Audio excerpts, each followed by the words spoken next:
Bonjour et bon sabbat à tous. C'est un plaisir d'être ici avec vous aujourd'hui. On dirait que ça fait très longtemps que je n'ai pas été en avant, alors je suis un peu nerveux ce matin, mais ça va partir bientôt, j'espère. J'aime mieux être au piano, on me regarde moins. Je pense qu'il y a eu une chose il y a une justice dans une chose dans la vie, peut-être dans d'autres choses aussi, mais une chose, on est tous égaux. Tant aussi longtemps qu'on est en vie, on a tous exactement la même quantité de temps. Alors, peu importe si on est riche, si on est pauvre, si on est en santé, si on n'est pas en santé, toutes sortes de choses où on peut trouver de l'injustice dans la vie. Il y a une justice et ça, c'est le temps. Mais c'est intéressant de réfléchir sur le temps parce que quand on pense à Dieu, Dieu n'est pas limité par le temps. Pour nous, le temps, c'est vraiment une réalité quotidienne parce qu'on est obligé de prendre beaucoup de décisions par rapport au temps. On gère notre vie un peu par rapport au temps parce qu'on n'a pas le choix, on est limité, on a un certain nombre d'heures par jour, on a un certain nombre d'années, on ne sait pas combien, et on peut être rappelé de ça rapidement que l'avenir n'est pas assuré ici sur Terre. L'avenir éternel est assuré, ça c'est une très bonne nouvelle, mais l'avenir ici sur Terre n'est pas assuré. Mais je pense que c'est quand même très intéressant de penser à Dieu en termes, dans le sens de temps et le fait que Dieu n'a pas de début ni de fin. Pour nous, c'est quelque chose qui est très difficile à comprendre. Mais j'aimerais aussi qu'on réfléchisse en partant à combien de fois qu'on a dit cette semaine « j'ai pas le temps ». On est un peu dans une société où on court beaucoup. On court beaucoup, alors c'est une expression qui sort souvent « oh, j'ai pas le temps pour faire ça, il faut que ça attende plus tard ». On a l'impression de toujours courir et de jamais attraper le temps, si on veut le dire comme ça.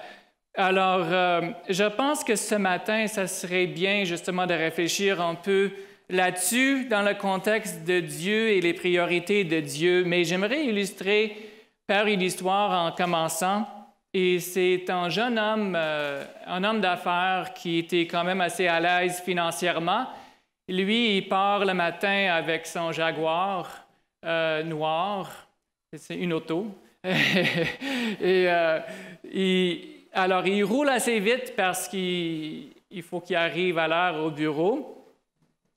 Puis, il est juste en train de passer dans un quartier quand il y a une brique qui frappe le côté de l'auto. Alors, lui, il restait surpris. Puis, il y avait assez de temps pour reculer pour voir c'est qui a lancé la brique. Alors, il est allé voir, puis il y avait un jeune garçon qui était là.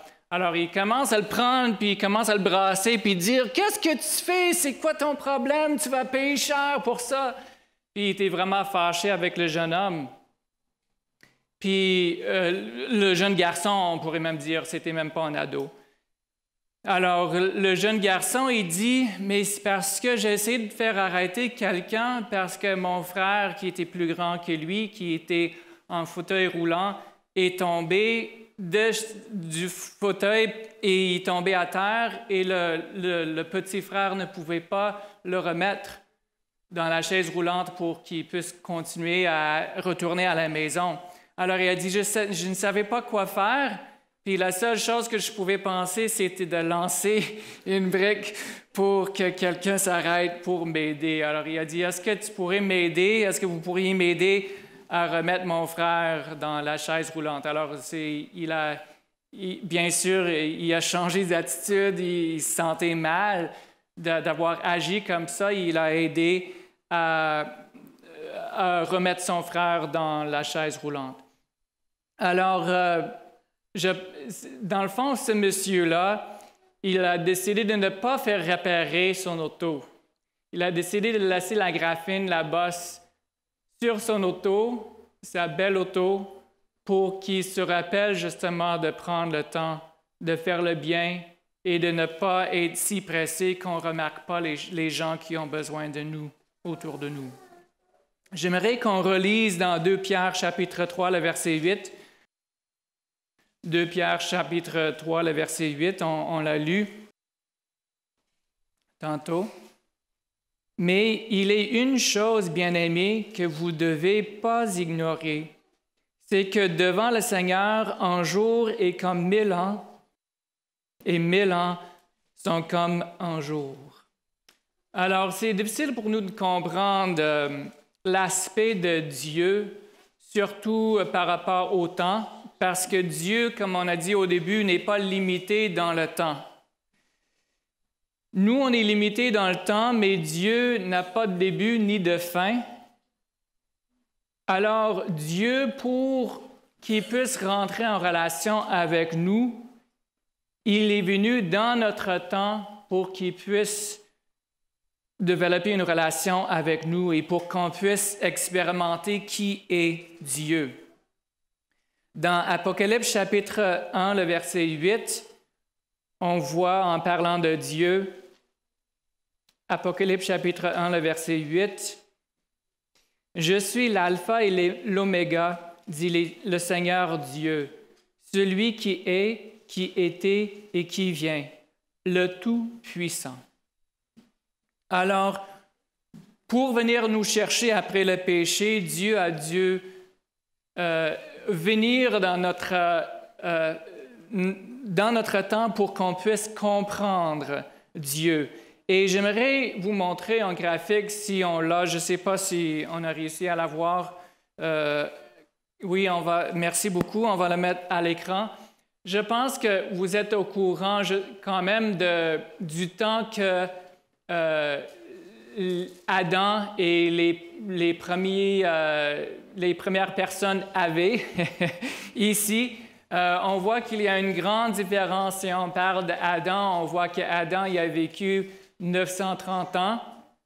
Et on voit celui qui a vécu le plus longtemps, il a vécu 969.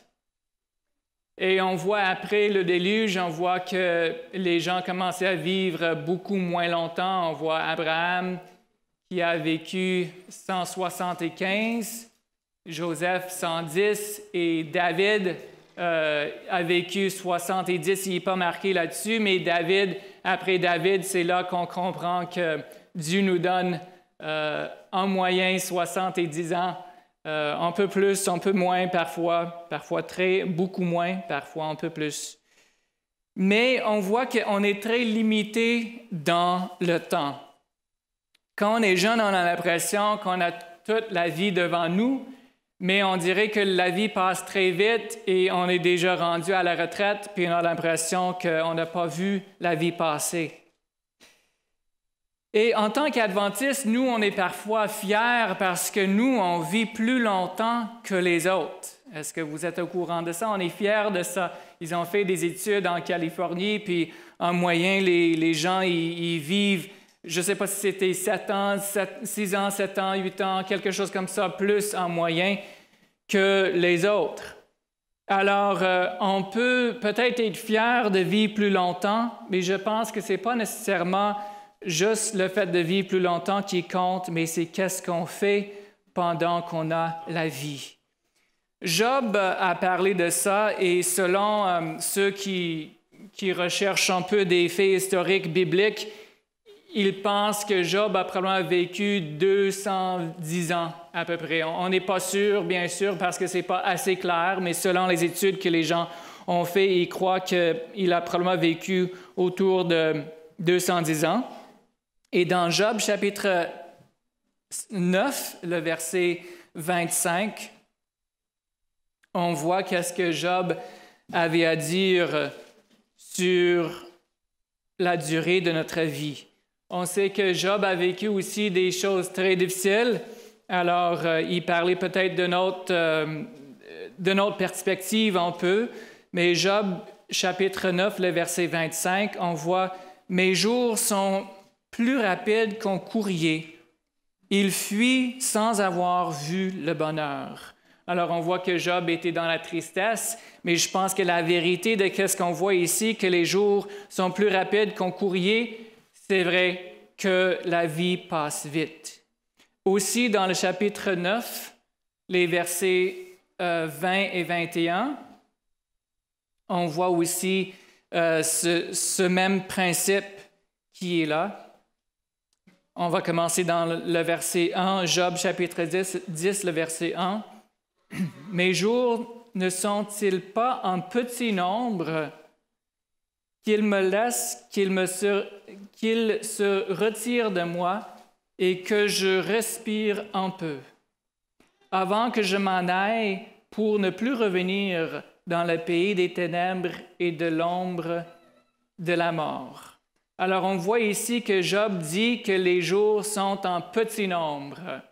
Il n'y a pas beaucoup de jours dans notre vie. Et c'est vrai, quand tu regardes à toute l'éternité, on peut penser à Dieu qui n'a pas de début, et on peut penser aussi aux 6000 ans que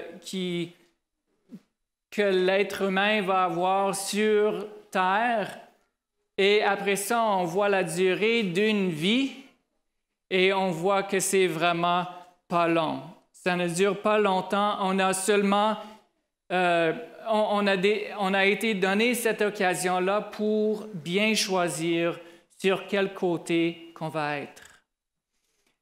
Alors, c'est très intéressant de noter que Job avait probablement il avait probablement autour de 70 quand il a perdu sa famille et que toutes les catastrophes lui sont arrivées. Et qu'après, il a probablement vécu un autre 140 ans. Dans Ecclésiaste, chapitre 9, on voit aussi qu'on est très limité dans notre connaissance de notre temps, le temps qui nous est réservé, dans Ecclésiaste chapitre 9, les versets 11 et 12. « J'ai encore vu sous le soleil que la course n'est point aux agiles, ni la guerre aux vaillants, ni le pain aux sages, ni la richesse aux intelligents, ni la faveur aux savants, car tout dépend pour eux du temps et des circonstances. » Et le verset 12, « L'homme ne connaît pas non plus son heure. » Alors, il y a très peu de choses que nous, on peut contrôler dans la vie. On ne sait même pas l'heure qu'on va mourir. On ne sait même pas combien de temps qu'on a ici pour faire du bien aux gens autour de nous. Et dans Psaume chapitre 89, on va lire 2 versets. Psaume chapitre 89, les versets 48 et 49. « Rappelle-toi qu'est la durée de ma vie, et pour quel néant tu as créé tous les fils de l'homme. Y a-t-il un homme qui puisse vivre et ne pas voir la mort, qui puisse sauver son âme du séjour des morts? » Alors ici, on voit que c'est une question, et je pense que la réponse est oui, et la réponse est non. La réponse est oui, parce que oui, avec Dieu, on peut vivre sans passer par la mort pour ceux qui vivent à la fin des temps. Ou on peut mourir et on peut hériter de la vie éternelle aussi. Alors, on voit que oui, si Dieu ne revient pas, on va tous passer par la mort, mais on voit qu'on peut aussi être sauvé.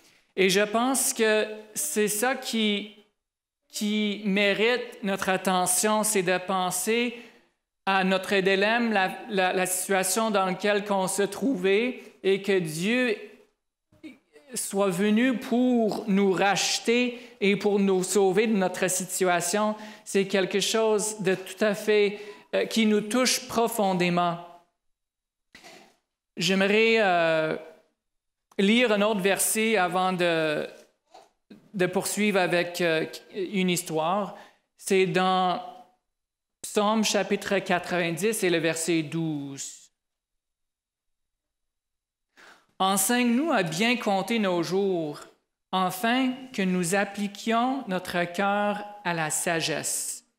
Alors, on est invité à compter nos jours. Je pense que quand on est jeune, on pense moins à compter nos jours. Peut-être que c'est naturel pour nous de vouloir s'amuser, de vouloir avoir du plaisir dans la vie et aussi peut-être qu'il y a des choses qu'on aimerait faire dans la vie et on a l'impression que de mettre Dieu en premier, que ça va peut-être nous empêcher en quelque sorte.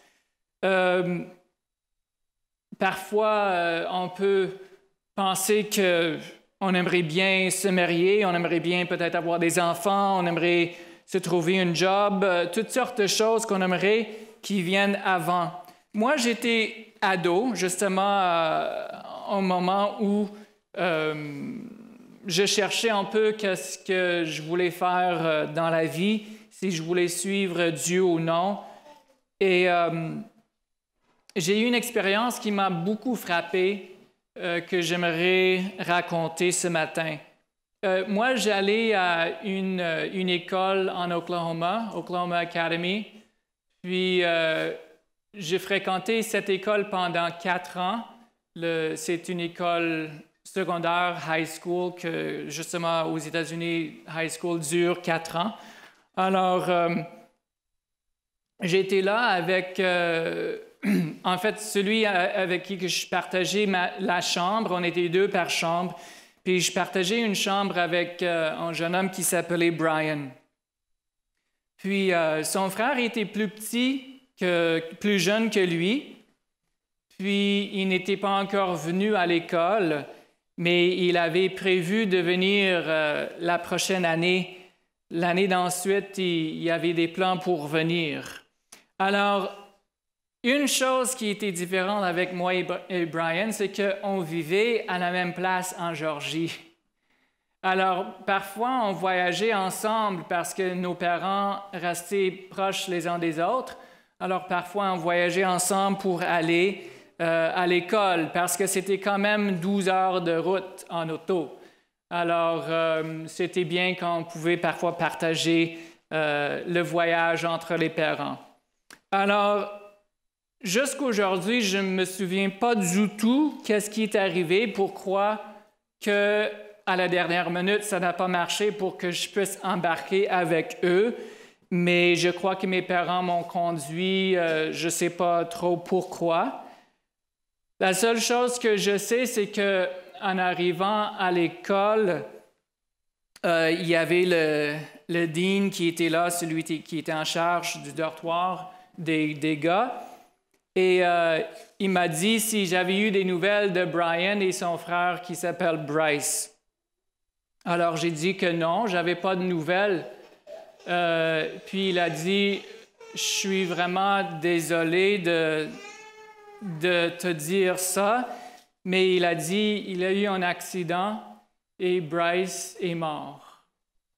Alors ça m'a vraiment frappé fort. Je savais bien que j'étais supposé d'être dans cette auto avec lui et avec son frère Brian et que ça aurait pu être moi qui était mort au lieu de lui. Tout le monde a été blessé dans cet accident d'auto. C'était quand même assez grave. Brian a perdu un œil et tout le monde a été blessé d'une façon ou d'une autre. Sur le coup, ça m'a vraiment, vraiment frappé. Puis, j'étais jeune, j'avais peut-être 15 ans. Je ne savais pas trop comment réagir à cette situation-là, mais il y a une chose que j'ai su à ce moment-là, c'est que c'est Dieu avait un plan pour moi parce que j'étais encore en vie. Je pense que Dieu a des plans même pour ceux qui meurent. Et parfois, c'est le bon moment aussi pour mourir. Parfois, c'est la façon pour qu'ils puissent avoir la vie éternelle. On ne peut pas enlever la douleur, on ne peut pas enlever la souffrance, on ne peut pas enlever tout ce qui est autour de la mort, mais on peut faire confiance. On peut dire que Dieu, il sait qu'est-ce qu'il fait et que lui, il fait tout pour le bien-être de tous. Mais en même temps, on se rend compte que Dieu a un plan pour ceux qui sont là. Et je pense qu'on ne devrait pas attendre d'avoir des expériences comme ça pour se rendre compte que Dieu y a un plan pour moi. Parce que la vérité, c'est que si on est en vie, Dieu a un plan. Dieu a un plan pour chacun de nous. Puis, ce matin, j'aimerais prendre une pause d'1 minute, puis j'aimerais qu'on dise les uns aux autres que Dieu a un plan pour toi. Chacun a celui que vous voulez. J'espère que vous le croyez aussi quand on te le dit. Parce que c'est certain, c'est certain. Alors, oui, on est toujours en train de lutter avec le temps parce que quand on est dans la misère, on a l'impression que ça prend trop de temps, qu'il faudrait que le temps passe plus vite parce qu'on est en difficulté, on a des problèmes. Et quand ça va bien, on a l'impression que le temps roule trop vite, que ça court trop vite. On aimerait ça que ça prenne plus de temps parce qu'on a du plaisir. Mais on ne peut pas contrôler ces choses-là. Dans Apocalypse chapitre 12, le verset 12, avant si vous permettez, je vais juste retourner parce qu'il y a un verset que je n'ai pas lu tantôt, que j'aimerais qu'on lise ensemble. C'est dans Éphésiens chapitre 5, les versets 15 et 16. On va lire Éphésiens chapitre 5, les versets 15 et 16. Prenez donc garde de vous conduire avec circonspection, non comme les insensés, mais comme les sages. Rachetez le temps, car les jours sont mauvais. Alors, dans le fond, on ne peut pas reprendre le temps qu'on a perdu hier. On ne peut pas reprendre le temps qu'on a perdu dans notre jeunesse, peut-être quand on faisait des bêtises ou on faisait des choses qu'on n'est pas vraiment fiers. On ne peut pas ravoir aucun temps qui est dans le passé, mais on peut racheter le temps. Qu'est-ce que ça veut dire racheter le temps? Ça veut dire qu'à partir de ce moment, on décide d'utiliser notre temps autrement. On décide de mettre les priorités à la bonne place. Dans Apocalypse chapitre 12 et le verset 12, on va le lire maintenant. Apocalypse chapitre 12, le verset 12. C'est pourquoi réjouissez-vous, cieux, et vous qui habitez dans les cieux. Malheur à la terre et à la mer, car le diable est descendu vers vous, animé d'une grande colère, sachant qu'il a peu de temps. Alors Satan, il sait bien qu'il ne reste pas beaucoup de temps, et lui, il est animé d'une grande colère. Et je crois qu'il y a des moments où on n'est même pas conscient de la façon dont Satan il travaille pour nous avoir. Parfois, on peut même avoir l'impression qu'il y a des choses qui sortent de nous, qui viennent de nous, mais en fait, c'est Satan qui essaie de nous contrôler ou essaie de nous faire des choses. Je pense que parfois, des jeunes peuvent avoir des réactions, justement, c'est Satan qui essaie de travailler en cachette pour que les gens ne se rendent pas compte. Puis les idées qu'ils peuvent avoir, ils pensent que ça vient d'eux, mais que ça vient de l'ennemi. Alors, il faut qu'on soit au courant de ce que Satan est en train de faire.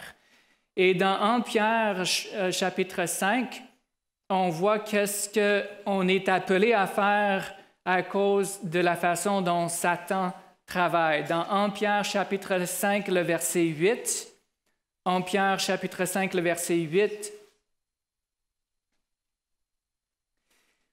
« Soyez sobres, veillez. Votre adversaire, le diable, rôde comme un lion rugissant, cherchant qui il dévorera. » Alors, on voit ici deux images de Satan, puis on voit dans Pierre qu'on est appelé à être sobre, à être vigilant et à veiller pour qu'on puisse être conscient de la situation et aller chercher de l'aide de Dieu. Alors, on voit ici que Satan va tout faire pour essayer de nous faire tomber. Il ne va même pas jouer justement parce que il sera même pas juste dans sa façon de jouer parce qu'il va essayer de nous influencer sans qu'on sache que c'est lui. On vit dans un monde de fous, on peut dire. On vit dans un monde où il y a plus de mensonges que de vérité. Même si on regarde dans les derniers 5 mois, on peut voir qu'il y avait plus que 10 tueries dans les écoles. Et ça, c'est juste dernièrement. On peut regarder à toutes sortes de choses, puis je ne pense pas que ça vaut la peine de regarder à tout ça en détail parce que ça va justement prendre notre... on va justement arrêter de mettre l'emphase sur qu'est-ce que Dieu peut faire et veut faire, mais il faut qu'on se rende compte quand même qu'on vit dans un monde de fous et que Satan travaille très fort. Alors, il faut être vigilant pour nos enfants, il faut être vigilant pour nos propres âmes, il faut prier les uns pour les autres parce qu'on vit dans une situation qui est difficile. Alors, je pense que si on se rend compte qu'il ne nous reste pas beaucoup de temps, même Satan se rend compte qu'il ne reste pas beaucoup de temps, alors si on est conscient qu'il ne nous reste pas beaucoup de temps, de quelle façon est-ce qu'on va vivre? Est-ce qu'on va prendre le temps de partager la bonne nouvelle avec des gens qu'on rencontre, comme l'histoire de ce matin qu'André nous a racontée? Est-ce qu'on va prendre le temps de partager avec les gens autour de nous? Est-ce qu'on va prendre le temps de passer même 1 heure avec Dieu quotidiennement? Est-ce qu'on va prendre le temps de faire du bien, peut-être aller faire un voyage missionnaire pour faire du bien aux gens autour de nous ou de loin? Est-ce qu'on va prendre le temps de se consacrer complètement à Dieu, pas juste à moitié? Ça, c'est quelque chose, je pense que surtout pour les jeunes, on essaie de penser, OK, je peux avoir comme un pied dans l'Église, puis un pied dans le monde, puis je vais essayer de tout équilibrer ça, mais c'est pas possible. Si on veut vraiment vivre avec Dieu, puis on veut vraiment avoir les plaisirs que Dieu veut nous donner, il faut qu'on se consacre à 100% à Dieu. Pas 50, même pas 80, même pas 90, même pas 99. Et ça, c'est un défi pour nous aussi, pour tout le monde. C'est un défi pour tout le monde de se consacrer à 100%. Mais c'est ça que Dieu nous demande. Et il nous donne la force pour le faire. J'aimerais partager avec vous quelques petites phrases que j'ai trouvées dans un livre très précieux, Parabole de Jésus, qui parle de notre responsabilité envers les autres. Chaque année, des millions d'âmes meurent sans avoir reçu d'avertissement et sans être sauvés. Alors, chaque année, il y a des millions qui meurent sans espoir. Les jours, les semaines et les mois s'écoulent. Il nous reste ainsi un jour, une semaine, un mois de moins pour accomplir notre mission. Alors, quand on parle de racheter le temps, on ne peut pas avoir le temps d'hier, mais Il ne faut pas encore laisser des semaines, des mois et des années passer. Encore quelques années et la voie à laquelle il nous faudra répondre nous dira « Rends compte de ton administration ». Alors, on a une responsabilité en tant que chrétien de vivre pour Dieu et de partager, aussi à partager avec les gens autour de nous. L'occasion qui s'offre à nous maintenant de parler à une âme en détresse peut ne plus jamais se représenter. Alors, on aura peut-être parfois juste une occasion, puis je ne partage pas ces choses-là pour qu'on ait un poids insupportable sur nous, mais pour qu'on puisse être à l'écoute du Saint-Esprit, parce que le Saint-Esprit va nous inspirer, il va nous aider à comprendre c'est le moment de parler et parfois c'est le moment de garder le silence aussi. Alors, pour qu'il puisse nous donner la sagesse, parce qu'il y a parfois qu'on a une occasion de faire du bien à quelqu'un, mais cette occasion se présentera seulement une fois. Il est possible que Dieu dise à cette personne, « Cette nuit même, ton âme te sera redemandée. À cause de notre négligence, elle ne sera peut-être pas prête. » C'est maintenant le moment favorable pour travailler au salut de nos semblables.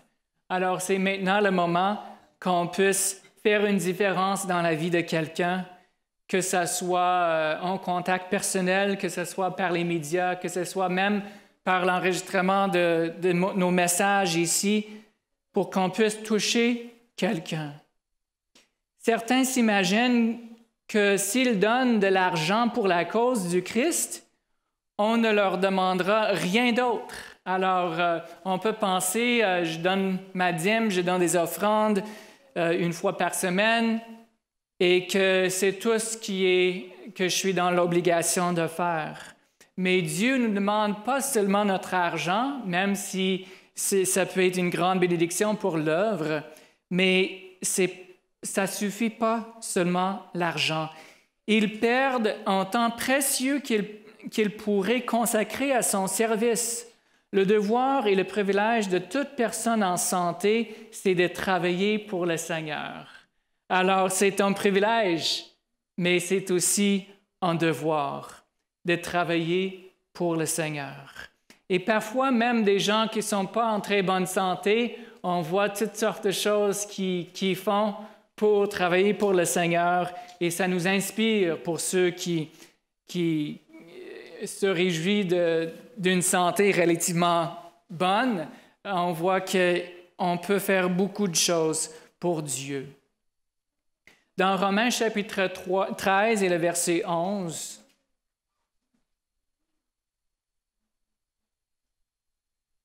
Romains chapitre 13 et le verset 11,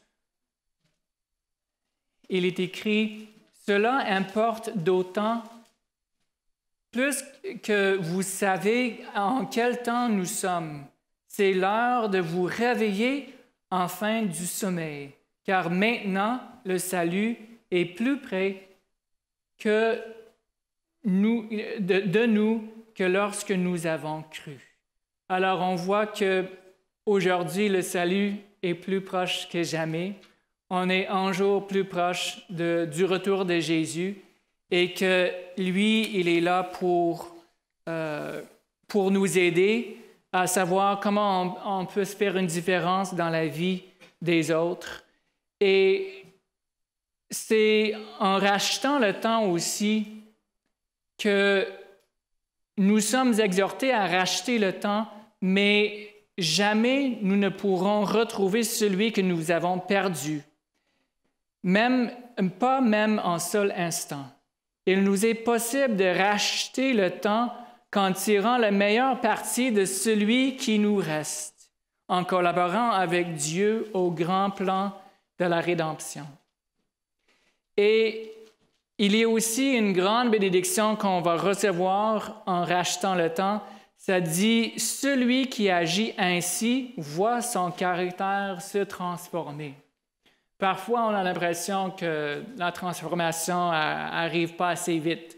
Parfois, on a l'impression on est encore pogné avec les mêmes problèmes qu'on traîne depuis longtemps.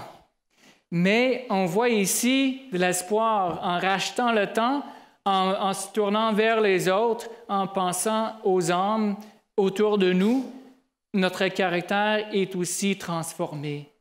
Il devient fils de Dieu, membre de la famille royale, enfant du roi des cieux.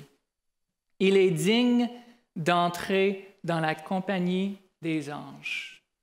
Alors ça, c'est ma prière ce matin pour qu'on puisse être digne de rentrer dans la compagnie des anges, pour qu'on puisse être préparé à ne pas avoir de problème, de ne plus avoir de problème de temps, de ne plus être obligé de courir pour faire tout ce qu'on a à faire et de ne plus être obligé de dire « j'ai pas le temps », mais qu'on pourrait avoir tout le temps que l'Éternité nous réserve pour vivre pour Dieu et pour être une bénédiction les uns pour les autres. On va se lever pour le dernier chant. Comme une terre altérée.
Oui, Éternel, on veut vous remercier, nous remercier de toute cette abondance du temps que vous voulez passer avec nous et que vous passez présentement.